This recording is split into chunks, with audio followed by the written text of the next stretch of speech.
Hello. We begin in Hong Kong, where bailiffs backed by police have started to pull down barriers put up by pro-democracy campaigners in a part of the city they've been occupying for more than 2 months. A deadline for them to leave came and went earlier in the day. Many of the protesters refused to leave. They want free and fully democratic elections in Hong Kong. The number of protesters, though, has dwindled to a few hundred from its peak of tens of thousands. This report from Ben Bland. Bailiffs approach the protest camp and read out the court order authorising its clearance. Less than 2 hours later, they begin removing the barricades, taking apart the fencing, the makeshift structures that have blocked these roads in the financial district. Police were there to back them up. They later gave protesters a 30-minute warning to leave and said those who refused would face dispersal or arrest. One of the main groups, Occupy Central, had already left, but Hong Kong's student activists vowed to stay until the end and peacefully resist. I understand that it's difficult to fight for democracy in Hong Kong. However, we must fight for it, because democracy and freedom are very important. Their symbol is umbrellas, which they use to defend themselves against tear gas. Their anger is over the election of Hong Kong's leader, due in 2017.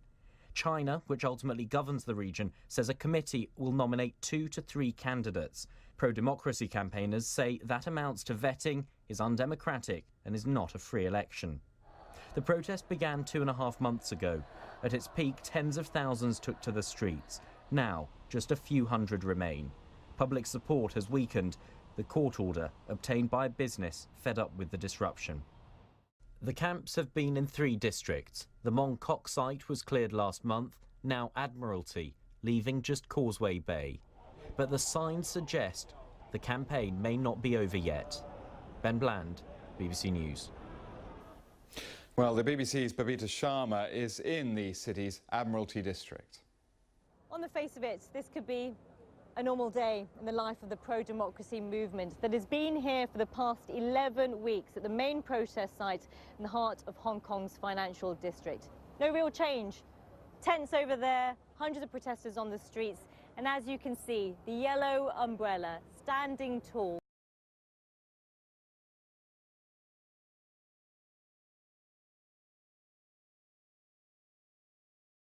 Still firmly fixed, that has come to symbolise the revolution that has taken place here over the past 2.5 months. But we are getting a sense that, unlike any other day that has gone before, we could be witnessing the final stages of this umbrella revolution.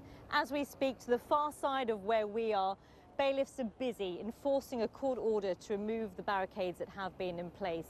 Now we are waiting to find out how the police are going to move the hundreds of protesters that are gathered here, and at what cost to the life of Hong Kongers. The next few hours are going to be crucial.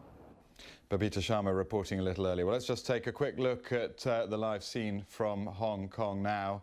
There's the protesters' encampment. It's been there since September.